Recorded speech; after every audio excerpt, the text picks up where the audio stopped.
एस्ट्रॉन टैक्सपिन में नए वीडियो के साथ आपका एक बार फिर से स्वागत है। यदि इस वीडियो से आप में कोई वैल्यू एडिशन होता है तो इस वीडियो को लाइक करें, शेयर करें, कमेंट करें। कमेंट अच्छी भी हो सकती है, नेगेटिव भी हो सकती है, आप दोनों ही कमेंट करें। इससे हमें ये समझ में आएगा कि हम व्यूअर्स को जो बताना चाह रहे हैं हम उनको ठीक से बता पा रहे हैं कि नहीं पा रहे हैं, और उनको ये पसंद आ रही है कि नहीं आ रही है। और यदि आप इस चैनल पे पहली बार विजिट किए हैं इसको सब्सक्राइब भी करें। मेरा नाम डीएम झा है। आज हम बात करेंगे कुछ ऐसे पॉइंट्स की जो नॉर्मल कोर्स में एक ऑर्डिनरी इन्वेस्टर इन्वेस्टमेंट करते समय नज़रअंदाज कर जाते हैं। उनको लगता है ठीक है यार, ऐसा क्या है उसमें, लेकिन कुछ वर्षों के बाद 5 साल 7 साल जब उनका इन्वेस्टमेंट गोल या ऑब्जेक्टिव पूरे होते हैं तब उनको लगता है कि शायद ये कॉर्पस इससे बेहतर हो सकता था यदि इन्वेस्टमेंट के समय हम कुछ बिंदुओं को नज़रअंदाज ना किए होते। तो सबसे पहला पॉइंट है इन्फ्लेशन। इन्फ्लेशन का सीधे साफ शब्दों में मतलब है, जैसे 5% इन्फ्लेशन है, इसका मतलब एक वर्ष में जो आज जो 100 रुपये के परचेस करने की जो कैपेसिटी है, एक वर्ष के बाद वही कैपेसिटी 105 रुपये की होगी। इसका मतलब यदि 100 रुपये में जो चीज़ आज खरीद रहे हैं और इन्फ्लेशन यदि 5% है तो एक वर्षों के बाद वही चीज़ आपको 105 रुपये में मिलेगी। ये सिंपल एग्जाम्पल है इन्फ्लेशन का।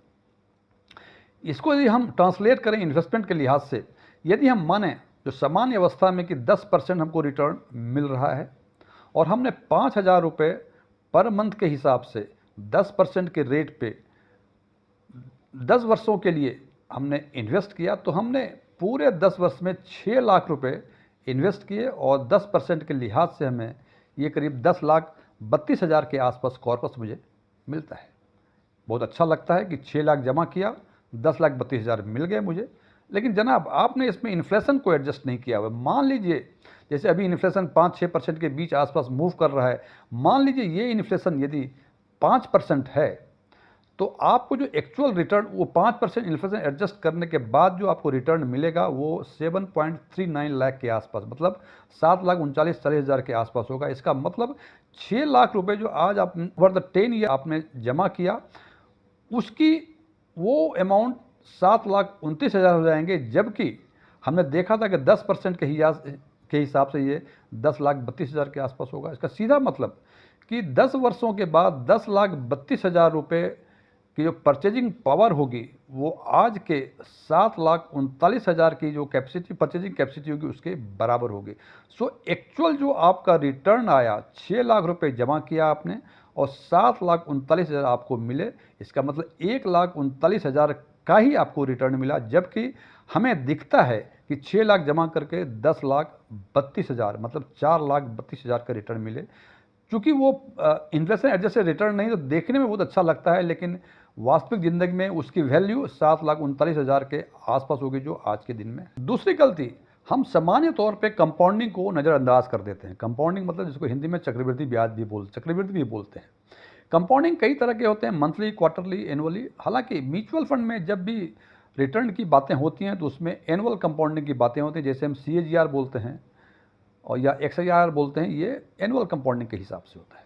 हमने ये अब देखें कि पावर ऑफ कंपाउंडिंग होता क्या है। हमने एक एग्जांपल लिया कि 1 लाख रुपए हमने 15% के रिटर्न पे 10 वर्षों के लिए हमने इन्वेस्ट किया और 10वां साल मुझे 4,04,000 रुपये मिल गए।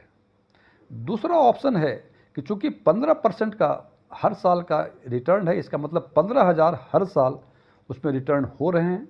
यदि वो रिटर्न मैं निकाल लूँ बाहर हर साल 15,000, तो हमें 10वें साल तो पूरे 10 साल में मुझे 1,50,000 मिलेंगे और 1 लाख जो मूलधन था वो मिलेंगे, मतलब टोटल हमको 10 वर्षों में 2,50,000 मिलेंगे। जबकि यदि वो 15,000 रुपये हर साल हम निकालते नहीं हैं तो हमको 4,04,000 मिलता है। तो जनाब देखिए डिफरेंस, देखिए कॉर्पस का, एक में मिल रहा है आपको 2,50,000 और दूसरे जब नहीं निकालते हैं तो मिल रहा है 4,04,000।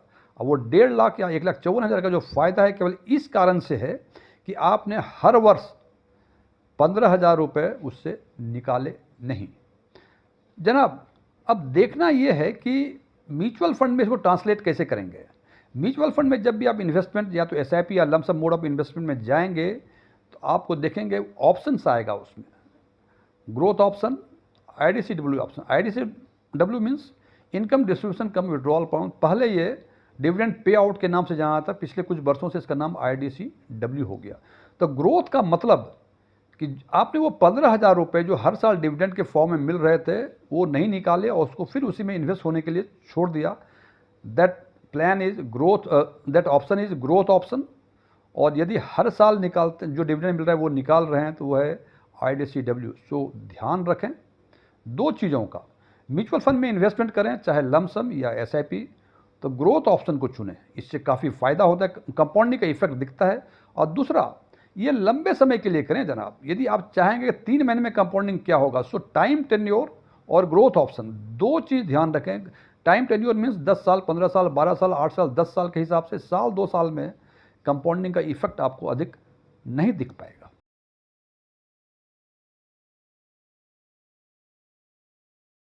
तीसरी गलतियां जो हमें नहीं करनी चाहिए और सामान्य तौर पर हम करते हैं, जैसे SIP काफ़ी पॉपुलर मोड ऑफ इन्वेस्टमेंट है आज के दिनों में, हर आदमी SIP के बारे में जानता है और एक कॉमन मिथ है उनके दिमाग में कि SIP का मतलब फिक्स्ड अमाउंट हर महीने जमा करना है म्यूचुअल फंड में। जनाब ये गलत नहीं है लेकिन पूरी तरह से सही नहीं है।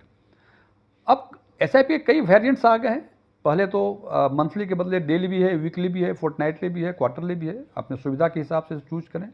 दूसरी चीज़ जो मैं यहाँ कहना चाह रहा हूँ कि फिक्स्ड अमाउंट ही नहीं है, उसको आप चाहें तो परसेंटेज के हिसाब से या अमाउंट के हिसाब से एवरी ईयर इसको स्टेप इन कर सकते हैं। हमने एक एग्जाम्पल में आपको दिखाने की कोशिश की है कि स्टेप अप SIP का एडवांटेज क्या होता है।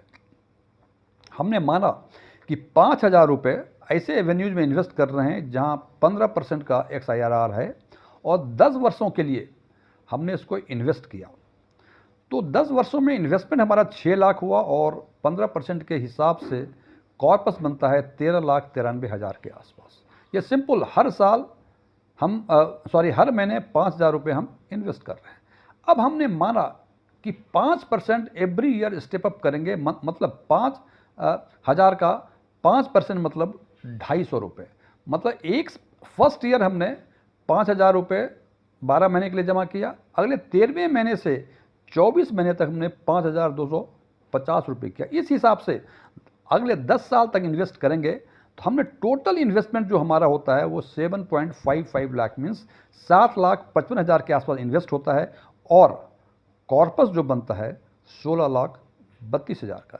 अब यदि ऊपर 6 लाख और 7,55,000 मतलब 1,55,000 के आसपास हमने 10 वर्षों में अधिक इन्वेस्टमेंट किया और उसके चलते करीब 2,40,000 के आसपास, अब देखें जनाब, आपने इन्वेस्ट किया 1,55,000, आपको फ़ायदा हुआ करीब 2,40,000 के आसपास।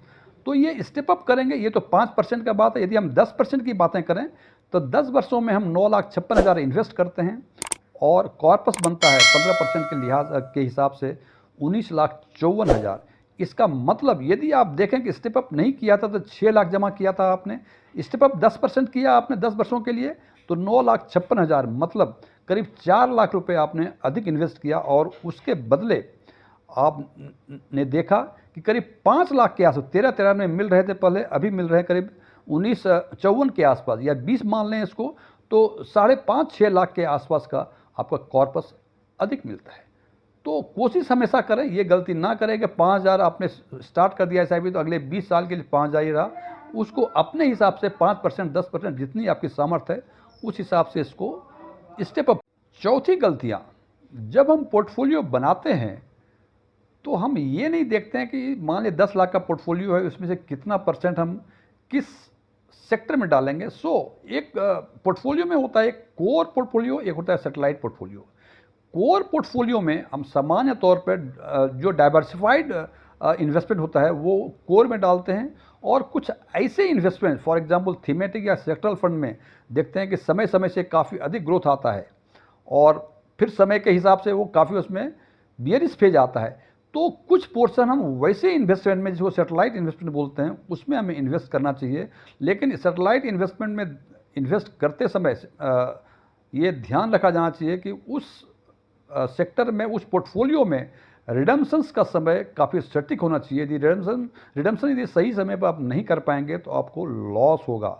तो हम क्या करते हैं, ये 10 लाख का इन्वेस्टमेंट करना है, किसी ने सजेस्ट किया कि ट्रांसपोर्ट सेक्टर या फार्मा सेक्टर काफ़ी अच्छा करे, तो सारे पैसे उसी में डाल देते हैं और कहीं रिडम्पशन समय पर नहीं, या फार्मा सेक्टर या पार्टिकुलर सेक्टर खराब कर गया तो आपको 10 लाख हो सकता है कि वो 6 लाख के बराबर हो जाए। तो ध्यान रखें, अपने पोर्टफोलियो को हमेशा 2 पोर्शन में डिवाइड करें। पहला कोर पोर्टफोलियो, दूसरा सेटेलाइट पोर्टफोलियो। कोर पोर्टफोलियो में डाइवर्सिफाइड, जैसे large cap, mid cap, small cap, सारे कैप में डालें, उसको परमानेंटली छोड़ दें और थोड़े पैसे रफली 10 to 20% पोर्टफोलियो का सेटेलाइट पोर्टफोलियो में डालें। यदि आपको जानकारी है बाजार के बारे में, यदि जानकारी नहीं है तो बेहतर है आप केवल कोर पोर्टफोलियो ही बनाएं, सेटेलाइट पोर्टफोलियो ना बनाएं। लेकिन यदि आपको थोड़ी बहुत जानकारी है, थोड़ा रिस्क ले सकते हैं, 10 से 20% टोटल पोर्टफोलियो का आप सेटेलाइट पोर्टफोलियो में इन्वेस्ट कर सकते हैं। इसका ध्यान रखा जाना बहुत जरूरी है।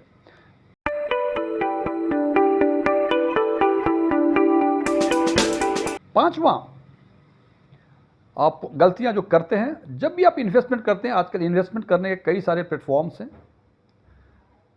जैसे बहुत सारे ऐप्स हैं, तो और ऐप्स में जब आप ऐप्स के थ्रू जब आप इन्वेस्ट करते हैं तो बीच बीच में उसको क्रॉस चेक कर लें। अब कहेंगे कि जनाब क्रॉस चेक कहाँ से करेंगे? क्रॉस चेक करने के कई तरीके हैं। या तो जिस म्यूचुअल फंड में आप इन्वेस्ट कर रहे हैं उसके वेबसाइट पे जाके देख लें।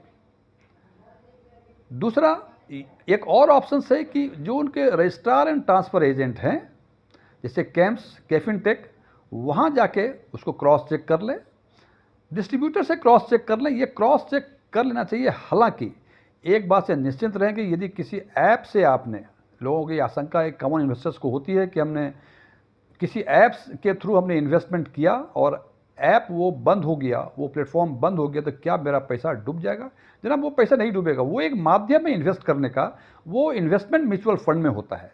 वो ऐप बंद हुआ है, म्यूचुअल फंड बंद नहीं हुआ है। इसलिए इसमें दैयान रखने वाली बातें ये हैं कि आप जब इन्वेस्ट करें, जो भी रिटर्न या जो चीज़ें बातें या जो इन्वेस्टमेंट किया हुआ है, इसको एक बार क्रॉस चेक कर लिया जाए, सो दैट कि आपका पैसा म्यूचुअल फंड में ही इन्वेस्टेड है। अगली गलतियां, जो छठी गलतियां हैं, फंड सिलेक्शन में हम थोड़ी गलती करते हैं। खासकर उस केस में जब आपका कोई एडवाइज़र है, वो आपको एक्सेल शीट पे दिखाता है या वेबसाइट पे दिखाता है कि पिछले 1 वर्षों में इस म्यूचुअल फंड ने 60% का रिटर्न दिया, और हम पागल हो जाते हैं कि 60% का रिटर्न 1 लाख का 1,60,000 1 वर्षों में। जनाब वो रिटर्न गलत नहीं है, लेकिन केवल इस बेसिस पे फंड को सिलेक्ट नहीं कर सकते हैं।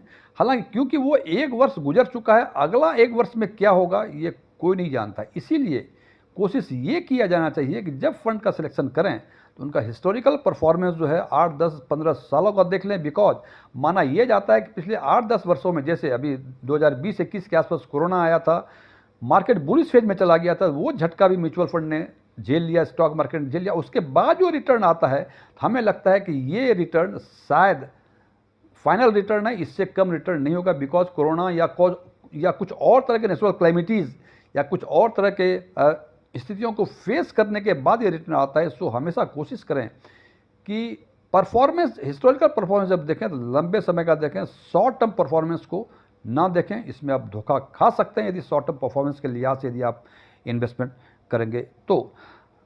दूसरी चीज़, एक चीज़ और ध्यान रखें कि पोर्टफोलियो में नंबर ऑफ म्यूचुअल फंड्स कितने होने चाहिए? जनाब 3, 4, 5, 6 होने चाहिए।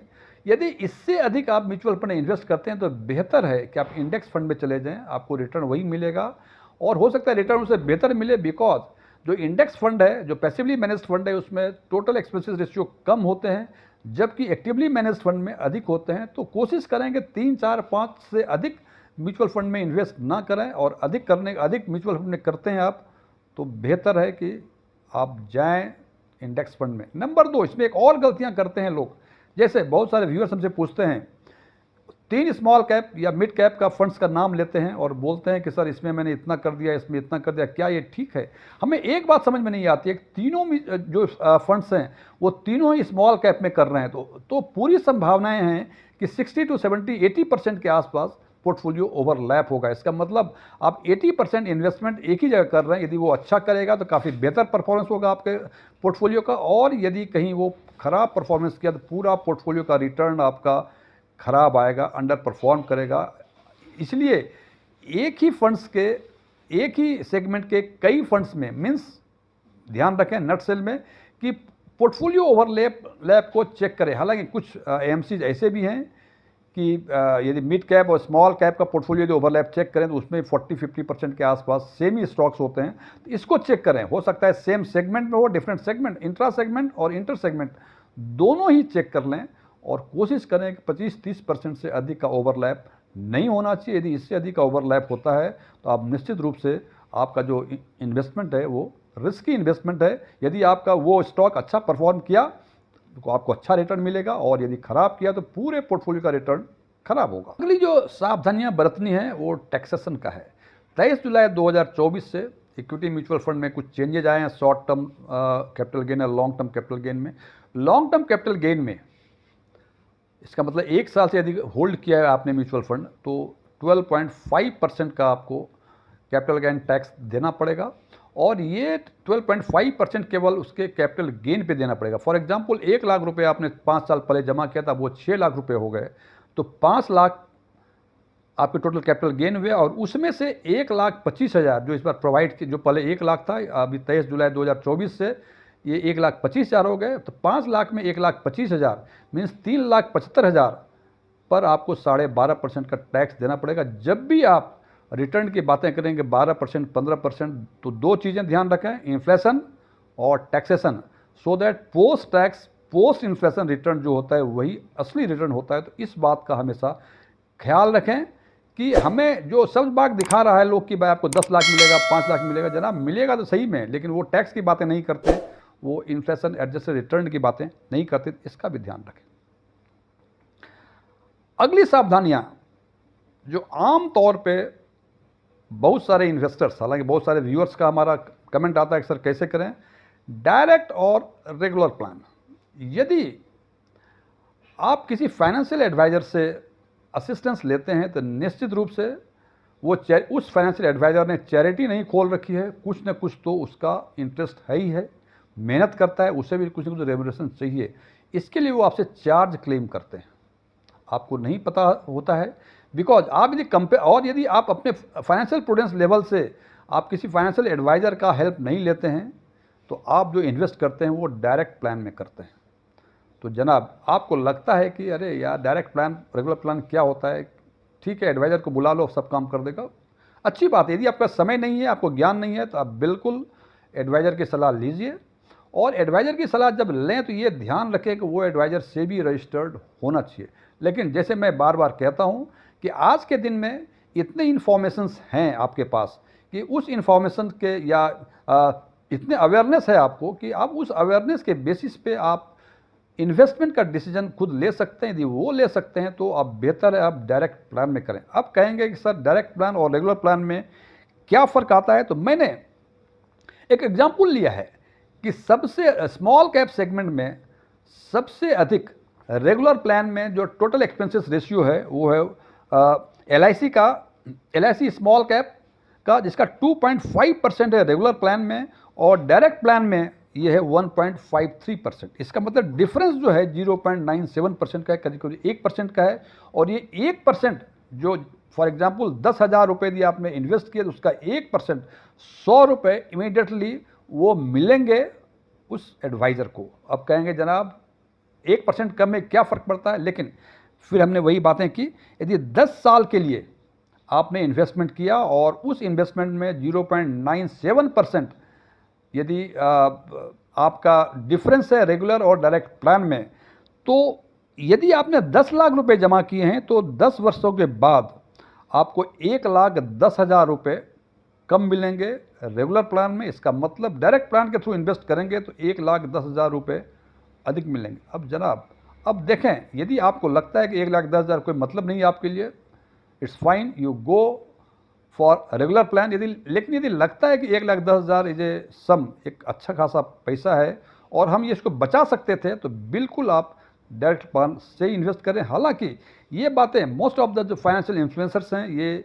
डायरेक्ट प्लान की बातें नहीं करती हैं। कहा है कि मोस्टली इन्फ्लुएंसर्स का अपना एक उन्होंने लिया हुआ है, वो खुद एडवाइज़र हैं, वो चाहते हैं कि उनके थ्रू आप इन्वेस्ट करें। रेगुलर प्लान में करें, वो डायरेक्ट प्लान की बातें नहीं करते हैं। और जैसा मैं बार बार कहता हूँ कि मैं कोई सेबी से रजिस्टर्ड एडवाइज़र नहीं हूँ, मैं एडवाइज़र बेसिकली हूँ ही नहीं, मैं एक एनालिस्ट हूँ, मैं एनालिसिस करता हूँ और ये कभी नहीं कहता कि इस पर आपके इन्वेस्टमेंट 4 गुने हो जाएंगे या 5 गुने हो जाएंगे। मैं एनालिसिस करके बताता हूँ कि मेरे विचार से ये बेहतर है और इन्वेस्टमेंट करने की जिम्मेदारी हमेशा इन्वेस्टर्स की होती है।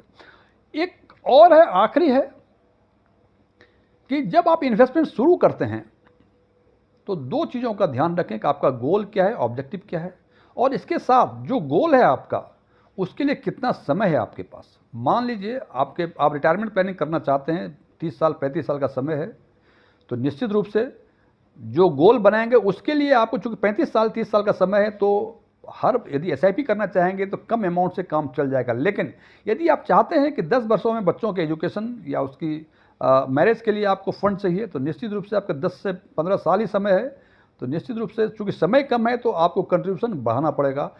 तो अब समस्या ये है कि कम समय में कंट्रीब्यूशन भी कम, समय भी कम, लेकिन गोल बड़ा। इसके लिए आपको रिस्की इन्वेस्टमेंट में जाना पड़ेगा और रिस्की इन्वेस्टमेंट जाने के बाद आप वो रिस्क टॉलरेट करने की स्थिति में हैं कि नहीं हैं, इसके लिए इन्वेस्टमेंट के पहले रिस्क प्रोफाइलिंग जरूर कर लें कि आप कितना रिस्क टॉलरेट कर सकते हैं।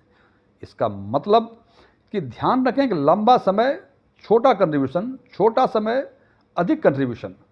लेकिन यदि गोल उस कंट्रीब्यूशन के हिसाब से अधिक है तो रिस्की इन्वेस्टमेंट, तो रिस्क प्रोफाइल जरूर करें।